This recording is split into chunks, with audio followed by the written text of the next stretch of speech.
I watched her with a mixture of excitement and apprehension, the faint scent of her perfume lingering in the air.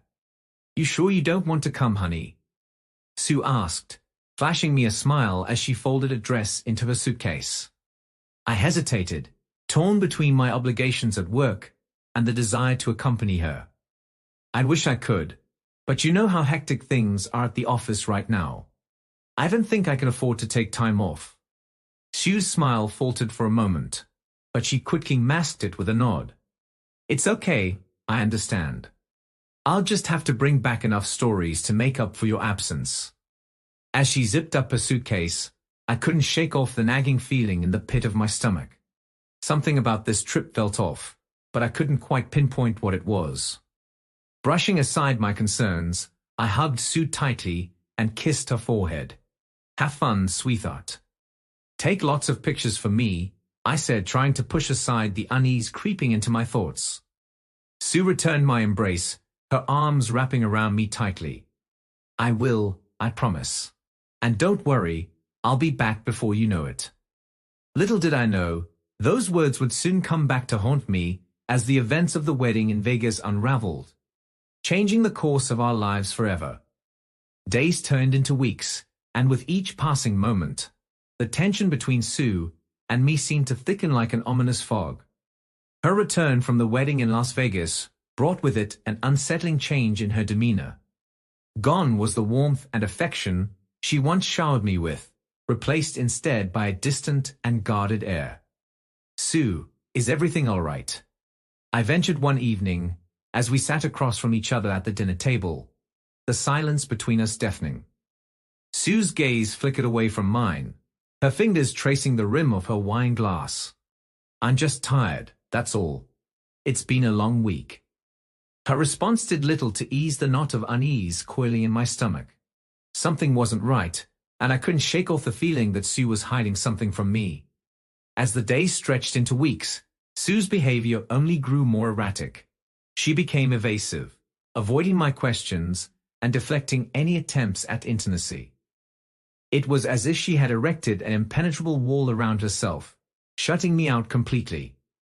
Unable to ignore the growing sense of dread gnawing at me, I decided to take matters into my own hands. It was during one unsuspecting afternoon that I stumbled upon a small slip of paper tucked away in Sue's purse. A hospital bill for an STD test, dated just a day after her return from the wedding. My heart plummeted as I stared at the damning piece of evidence in disbelief. Why would Sue get tested for an STD without telling me? And why now, of all times? "Sue, we need to talk," I said, my voice trembling with a mixture of fear and anger as I confronted her later that evening. Sue's eyes widened in surprise, her lips parting as if to speak, but no words came out. She seemed caught off guard, her composure slipping for the first time since her return. "What is it?" she finally managed to ask, her tone strained. I held up the hospital bill, watching as the color drained from Sue's face. "Care to explain why you got tested for an STD without telling me?" The silence that followed was deafening, punctuated only by the sound of our shallow breaths as the weight of the truth hung heavy in the air. The tension in the room was palpable as I confronted Sue about the hospital bill, the weight of her silence hanging heavy between us like a suffocating shroud. I watched as she struggled to find her voice, her eyes darting nervously around the room as if searching for an escape. "Sue, I need to know what's going on," I pressed, my voice firm, but laced with a hint of desperation.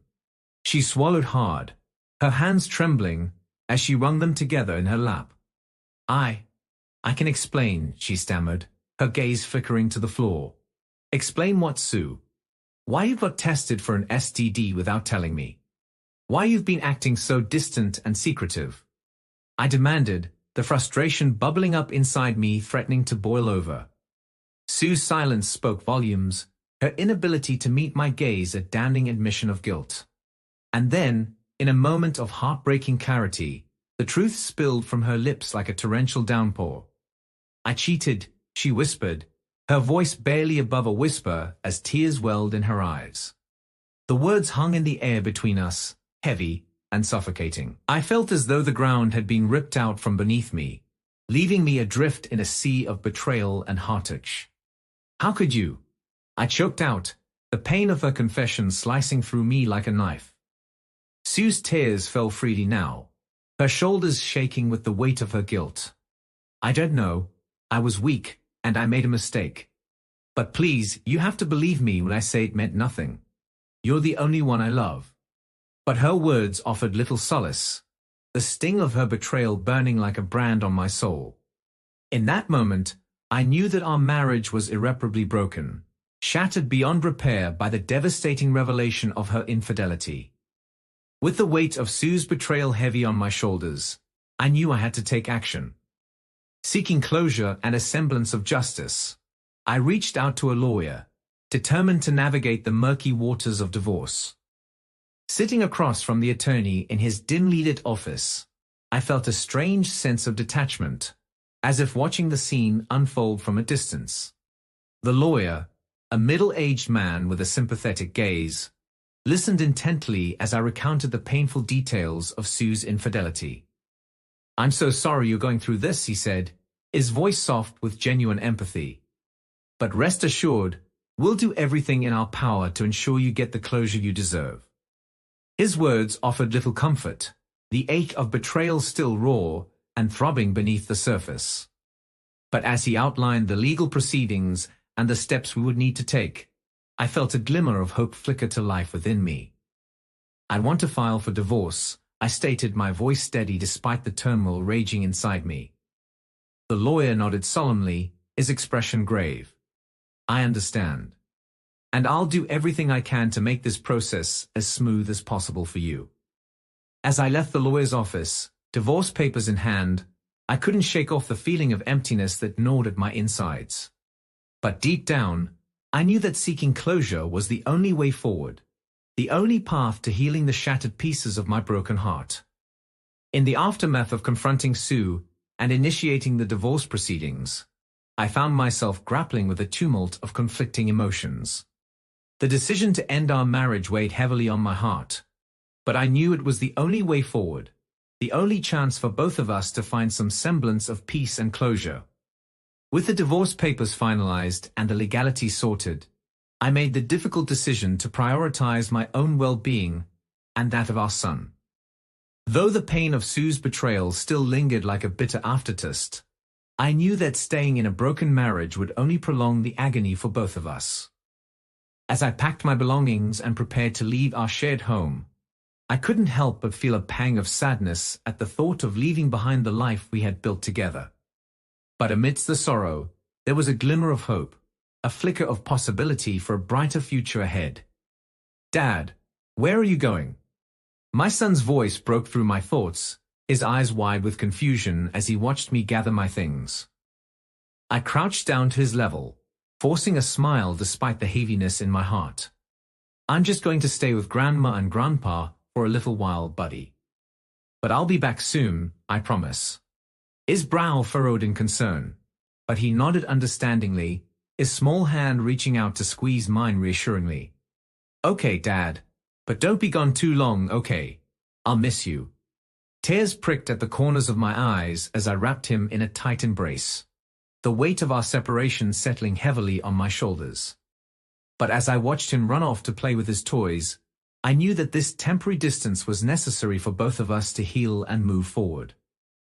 Leaving our home behind, I embarked on the uncertain journey of rebuilding my life from the ground up.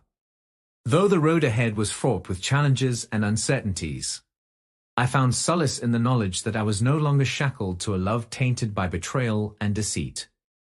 As I drove away from the remnants of our shattered marriage, a sense of liberation washed over me, buoyed by the promise of a new beginning. And though the scars of Sue's infidelity would always linger, I knew that I had made the right choice in prioritizing my own self-respect and happiness above all else. Thank you for listening to the story to the end, and if you like it, please support us with a like as well as subscribe to our channel. Write in the comments what you think about the story.